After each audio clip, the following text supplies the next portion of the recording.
Hello. So, Two Ravens, a Scottish traveller tale. I'm in the Highlands today, and today Tamsin and I walked up a sacred mountain just over there. It's called Schiehallion, which means the fairy hill of Caledonia. So we walked up there today, and I placed a little coin on the summit and picked a wee bit of heather. And just after that, on the way back down the hill, two ravens were circling above us and guiding our way back down the mountain. So I suddenly thought of this folk tale, which I've never told before. So here goes.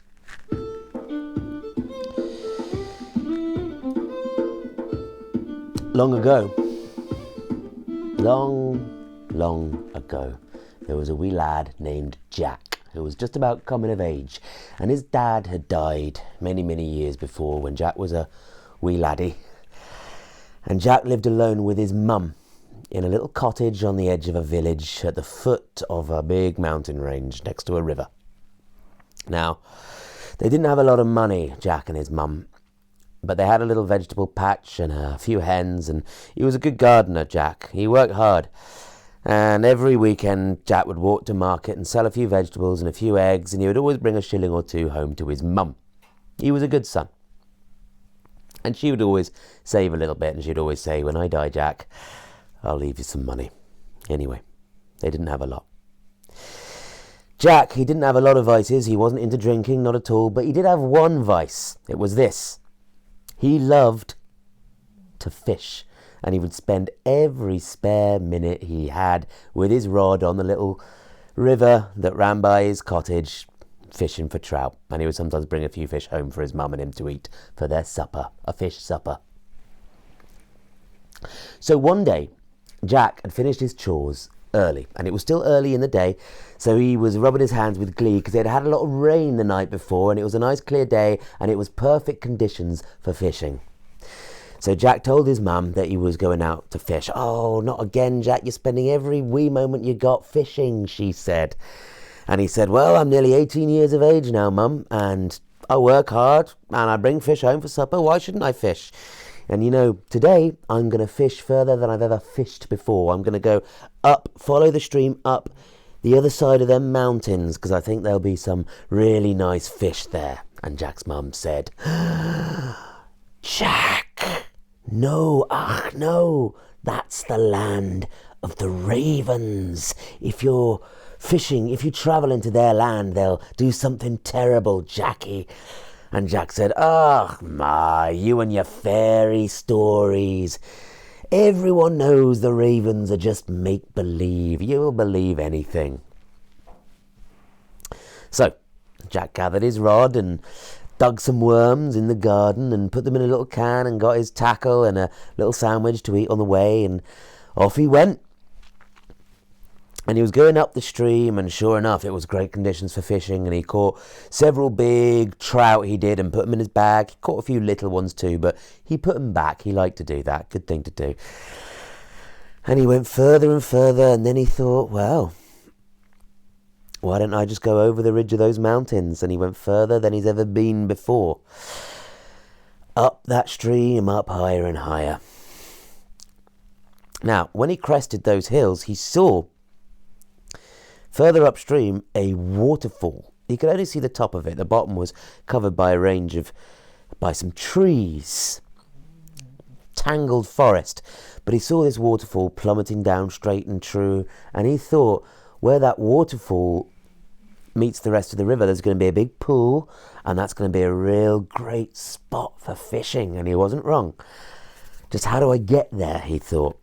So he left the path and made his way through some trees, and he found a little deer path, little way through the brack, until eventually he found his way to the plunge pool of that waterfall. And it was an amazing place, real great, beautiful waterfall, completely hidden in this valley.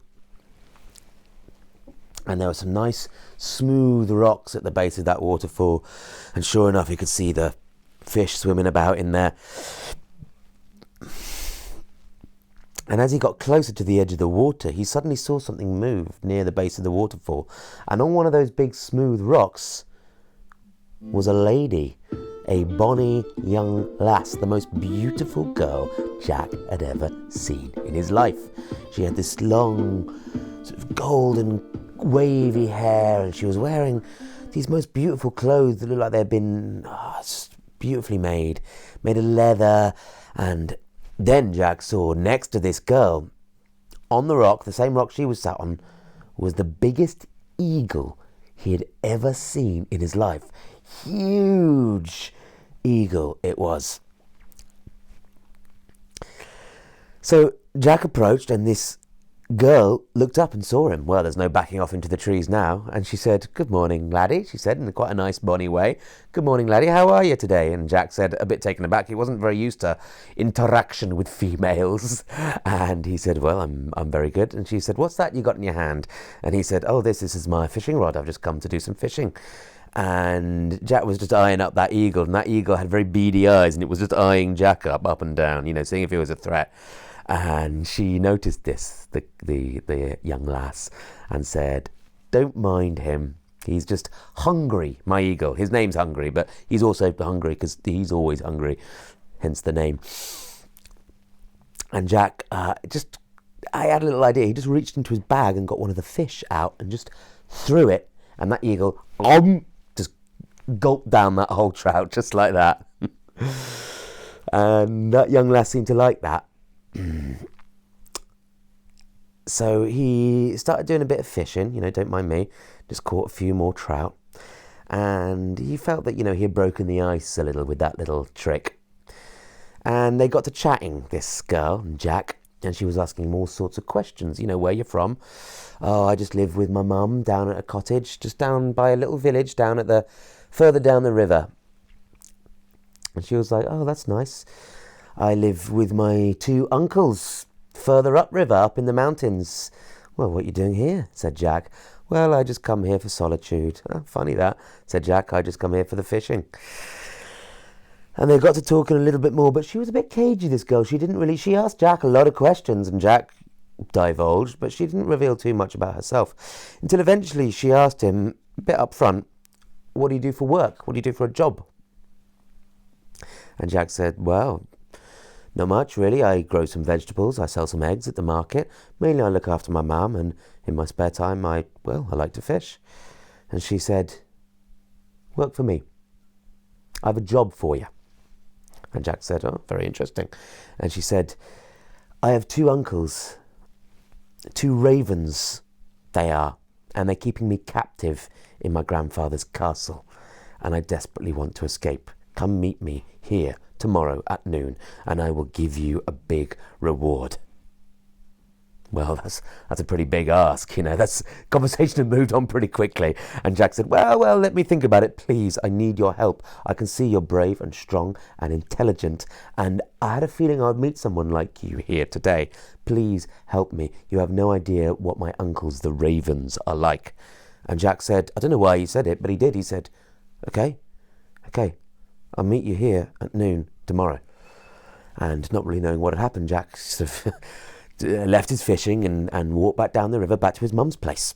His head full of strange thoughts of ravens and this, that and the other, and he couldn't stop thinking about this girl and the look in her eyes and how there was something a bit otherworldly about her, maybe.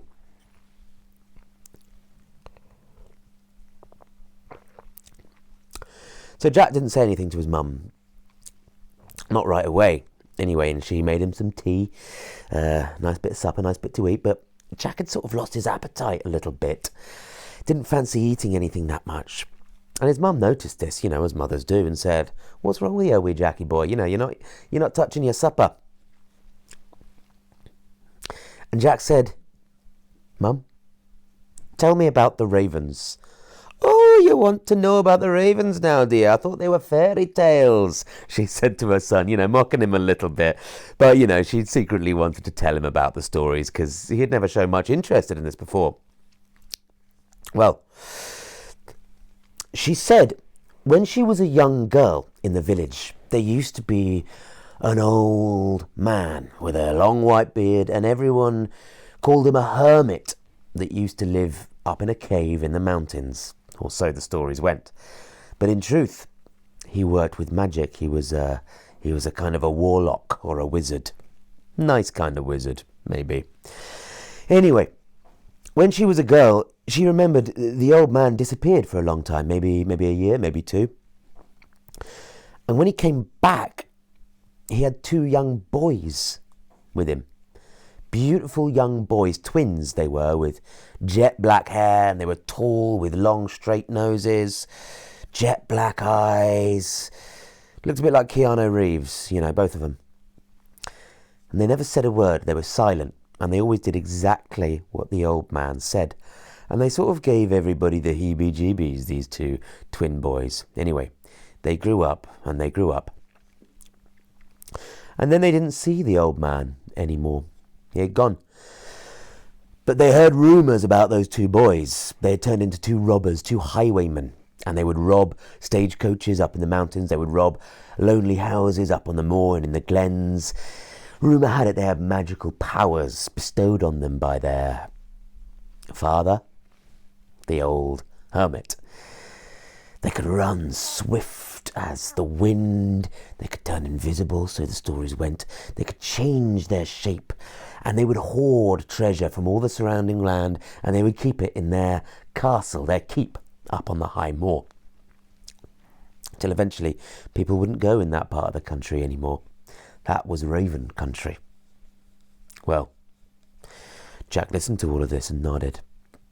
And then his mum said, well, why are you asking me all this about these ravens? And Jack thought a bit about this, and then he said he told her everything. Told her all about the girl he met at the pool, all about the eagle, the massive eagle, all about feeding it the fish. Hey, my boy. And then he told her about the proposition the young woman had made about her 2 uncles, the ravens, and how she wanted to be rescued from them because they were wicked. Well, Jack's mother went very, very pale at this. Oh, no, Jackie. You'll give your poor old mother a heart attack. If you go, you'll be taken by the ravens and I'll be all alone. Haven't my story meant nothing to you? And Jack, stiffened up at this, and he said, Mother, I'm 18 years old now, and you know I love you. I love you dearly, but nothing's ever happened to me. Nothing ever happens in this village. This is my chance to do something, to be a man, Well, Jack's mum, she saw that her protestations had no effect. So she said, all right. So what she did was she told Jack all she could about all the old fairy stories about the ravens, and they had a good old natter, they did, drinking a wee cup of whiskey long into the night and feeding the fire. Till the end, Jack kissed his mother on the forehead and went off to bed and had a strange night's sleep, filled with shape-shifting ravens and old men living in caves, and then that beautiful girl and the eagle, that eagle. It kept swooping down on him in his dreams, swooping down angrily, but it never touched him. And Jack woke from that dream thinking, never actually touched me in the dream. And he wasn't so scared of that eagle after that. He sort of thought maybe it would be a friend. And he woke up and his mind was made up. He woke up before dawn and he packed himself a wee little packed lunch. And he didn't take his fishing rod, but he packed everything he had, a little knife and, a nice hat. And off he went, following river up into the mountains, kissed his mother goodbye, of course, and off he went.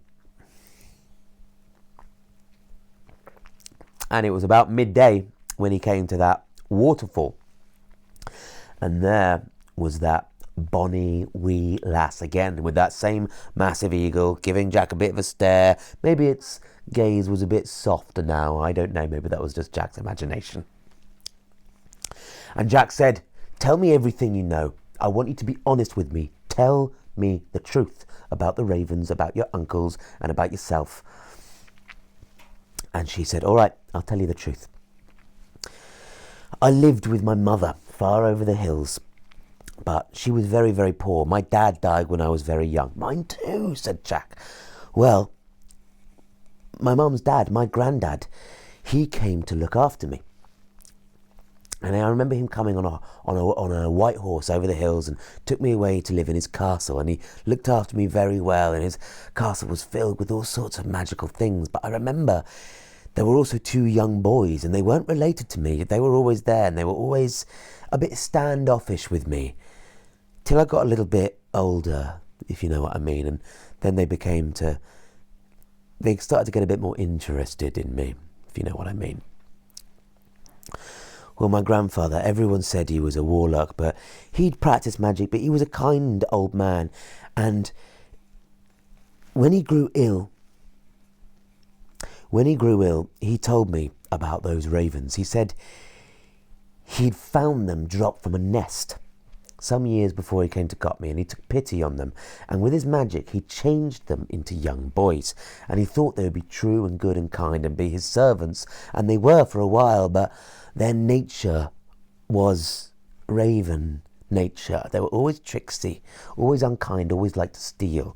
And as they grew stronger and more powerful, he loved them. He gave them many things. I'll tell you what he gave them. He gave them a pair of boots, a pair of black boots with wings on them.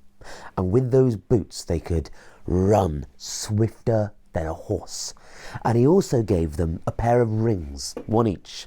And with those rings, they could change into any shape except a raven. If they ever changed into a raven, they could never change back.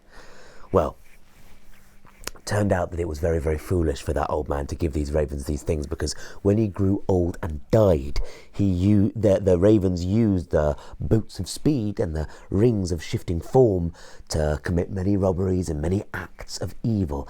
And also they enslaved that old man's daughter, and every day they would ask her to marry one of them, but they could never make up their mind, and they would always argue with each other about which one she was going to marry. So she always managed to hold them off one way or another, but she was kept there captive.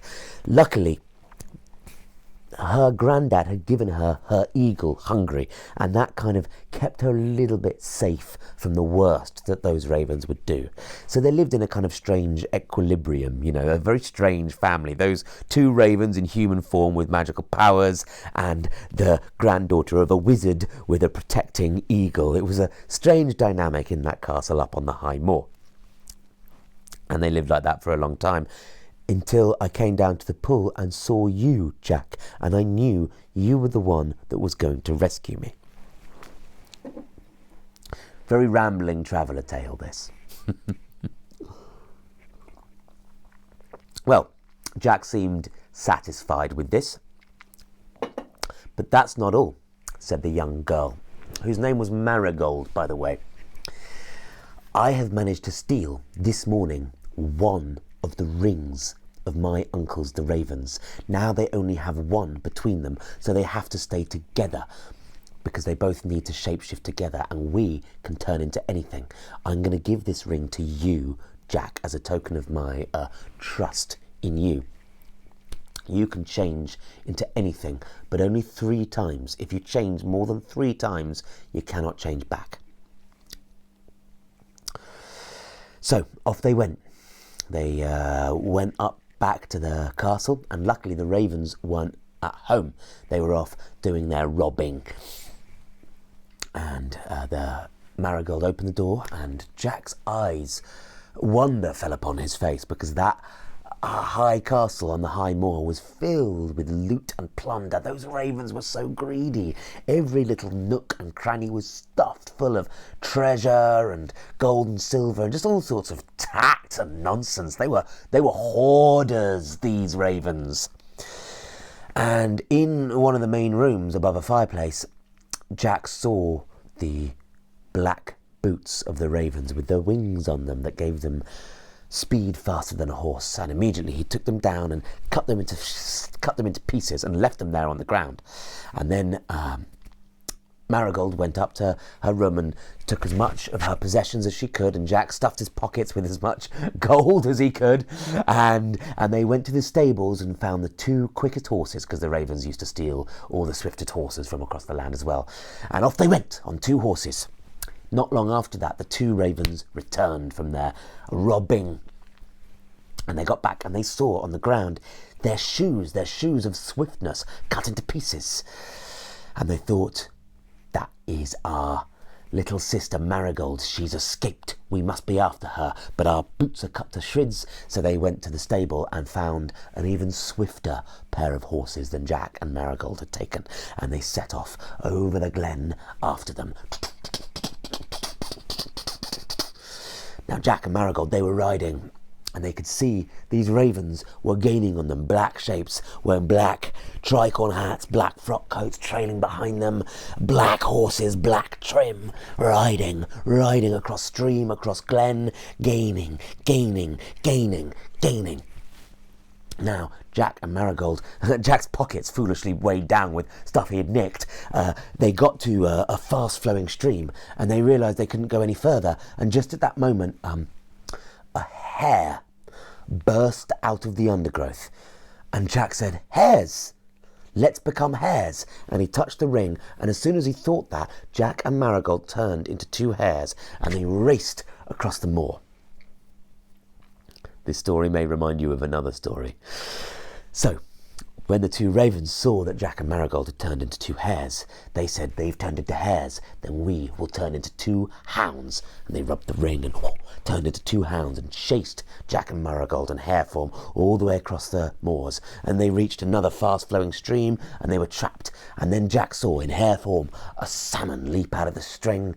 And Jack said in his little hare mind, "Salmon, let's become salmon." And they turned into salmon, Jack and Marigold, and plopped into the stream and swam upriver further up the mountains. "Well, if they become salmon, then we will become otters," said the ravens. And quick as thinking, they became two otters and chased after those two salmon upriver, until Jack and Marigold swam, and there was nowhere else to go. That stream became a spring in the side of the mountain. But there, Jack saw a little nest, a little ground nest of some sort of pheasant or something like that, a ground nesting bird. And Jack said, not seeing anything else, "Eggs! Let's become eggs!" And they became two eggs in that nest. And those two otters sprang up on the bank, and they said, "They've become eggs, then we will become ravens." And they turned into two ravens and started pecking those eggs and pecking those eggs and pecking those eggs. Does this remind you of Ceridwen in the cauldron? Pecking those eggs, pecking those eggs, pecking those eggs, pecking those eggs. Just at that moment, hungry, Marigold's eagle swooped out of the sky and started to throttle those two ravens. And those ravens went and tried to turn back into human form, but they couldn't. Remember what the old wizard said? If you ever turn into raven form, you will never be able to turn back. That is game over. Event horizon. So those two ravens were throttled to death by that giant eagle. And Jack and Marigold turned back into their true selves and hugged one another, and that little eagle swooped in the sky, and I don't know, maybe it gave Jack a little nuzzle on the chin, if ravens do that. I don't know whether they do. I mean, eagles do that. And they made their way, and they were going to make their way back to Marigold's mother's house, but she stopped him on the arm and said, "You know, the ravens are dead. I don't need to go back to my mother just yet. Let's wait till summertime, and we'll go see her together. You, young man, are coming back to my granddad's house, and you're going to marry me." And Jack said, Yep, okay. And then she pulled the magic ring off Jack's finger and flung it into the river. And Jack said, "Why did you do that?" And Marigold said, "Jack, you're going to be my husband, and I want to love you forever, and I never want you to change into something I don't like." So, that's the story of two ravens. That story, by the way, is a Scottish traveller tale, a gypsy tale. It's one of Duncan Williamson's, who's a fantastic Scottish storyteller. He's passed away now, sadly. But I love these Scottish traveller tales because they seem to, a bit like ravens, they seem to sort of steal from lots of pre-existing folklore. I already mentioned the cauldron of Ceridwen and the birth of Taliesin, very similar motif of changing into animals, hares, then otters, then salmon, really similar there, and I expect some earlier Celtic folklore has fed into the story. Also the boots with wings on, it makes me think of Hermes, the classic trickster. Also Loki, who also had those wing boots on, and also, of course, when we're in the Norse world, the two ravens of Odin himself. So a lot of other folklore feeding into this charming little traveller tale. And the hero of these stories is always called Jack, who's a kind of an everyman. He's not good, he's not bad, he's kind of a bit tricksy. He's all of us, really. So, happy days for Jack and Marigold and all of you. Thank you very much. See you later.